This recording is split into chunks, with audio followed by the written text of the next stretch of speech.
redziet, viņš saka, viņa statistika šodien ir vienkārši nevainojama. Arī tāpat kā vakar viens no retajiem, kas ir braucis tikai pa pirmajām vietām.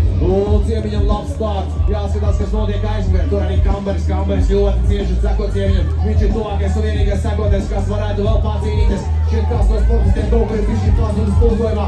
Šobrīd, jā, tur ir viens šķiet, ka tas ir. Jā, tas diemžēl ir Freimals, kas ir izstājies no cīņas. Šobrīd viens pats turpina braucienu, bet tikmēr priekšgalā Ciemiņš joprojām.